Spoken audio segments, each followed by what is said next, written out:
أعوذ بالله من الشيطان الرجيم. بسم الله الرحمن الرحيم. ولقد أرسلنا إلى ثمود أخاهم صالحا أن اعبدوا الله فإذا هم فريقان يختصمون. قال يا قوم لم تستعجلون بالسيئة قبل الحسنة لولا تستغفرون الله لعلكم ترحمون. صدق اللہ العظیم. سورہ النمل آیت نمبر 45 اور 46 آپ کے سامنے تلاوت کی، جن کا ترجمہ کچھ اس طرح ہے: اور ہم نے سمود کی طرف ان کے بھائی صالح علیہ السلام کو بھیجا، جس نے انہیں دعوت دی انعبد اللہ، اے میری قوم کے لوگوں ایک اللہ کی عبادت کرو. تو کچھ لوگوں نے آپ کی دعوت کو قبول کر لیا، کچھ نے انکار کر لیا، دو فریق بن گئے. اور جس نے انکار کیا انہوں نے حضرت صالح علیہ السلام سے عذاب طلب کیا کہ جس عذاب کی آپ دھمکی دیتے ہیں وہ عذاب لیا، ہم تو تمہیں جھوٹا سمجھتے ہیں. آپ نے فرمایا لولا تستغفرون اللہ، تم اللہ سے استغفار کیوں نہیں کرتے، ہو سکتا ہے کہ تم پر رحم کیا جائے.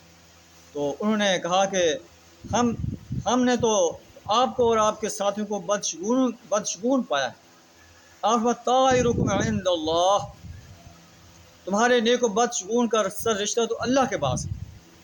اصل بات یہ بل انتم قوم تفتنون، تم ایک ایسی قوم ہو کہ تمہاری آزمائش کی جا رہی ہے.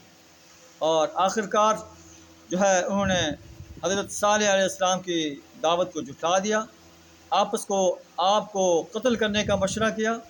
اللہ فرماتا ہے کہ وَمَكَرُوا مَكْرًا وَمَكَرْنَا مَكْرًا، انہوں نے بھی تدبیر کی، ہم نے بھی تدبیر کی، اور ہم نے انہیں اس صفحہ ہستی سے مٹا کر رکھ دیا. یہ گھر ہیں جو خاویۃ بما غلبوا، خالی پڑے ہیں ظلم کے سبب. اس میں نشانی ہے ان انسانوں کے لیے جو جاننا چاہتے ہیں. ہم نے صالح علیہ السلام کو اور ان کے ساتھ جو اہل ایمان تھے انہیں نجات دی، اور ان کے جو ہے مخالف تھے انہیں عذاب سے تہس نہس کر دیا. تو اسی طرح لوط علیہ السلام بھی اپنی قوم کے پاس دعوت لے کر آئے، انہوں نے بھی آپ کی دعوت کو ماننے سے انکار کر دیا. وہ اپنی خواہش مردوں سے پوری کرتے تھے، عورتوں کو چھوڑ کر جہالت کا کام لیتے تھے. انہوں نے کہا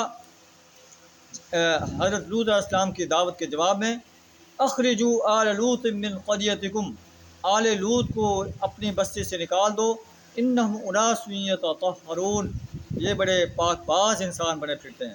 اللہ فرماتا ہے کہ ہم نے لوط علیہ السلام اور آپ کے اہل کو جو آپ کے ساتھ اہل ایمان سے نجات دی، مگر اس کی بیوی جو آپ پر ایمان نہیں لائی تھی اسے جو ہے اپنے عذاب میں گرفتار کر لیا.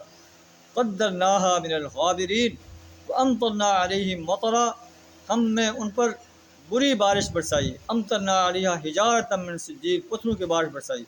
فساء مطر المنذرین، بہت ہی بری برسات تھی ان لوگوں کے لیے جنہیں تنبیہ کی گئی تھی. حضرت صالح علیہ السلام، حضرت لوط علیہ السلام کے واقعات بیان فرما کر قریش مکہ کو، اور قرآن چونکہ آفاقی کتاب ہے پوری انسانیت کو خبردار کیا جا رہا ہے کہ اے دنیا کے انسانوں، اللہ کی اطاعت کرو، اللہ کی پرستش کرو، اللہ کی بندگی اور غلامی اختیار کرو، اللہ کے حکم کو مانو، اللہ کی حاکمیت کو اس سرزمین پر قائم کرنے کے لیے اپنا کردار ادا کرو.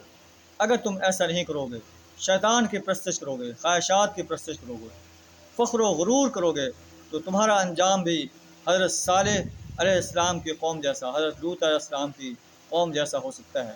اللہ سے دعا تعالیٰ ہمیں اپنی ہی پرستش، اپنی ہی بندگی اور غلامی اور اپنی ہی اطاعت کرنے اور اپنی ہی حاکمیت کو قائم کرنے کے لیے اپنا مال، جان، وقت اور صلاحیت کھپا دینے کی توفیق عطا فرمائے. وآخر دعوانا ان الحمد للہ رب العالمین.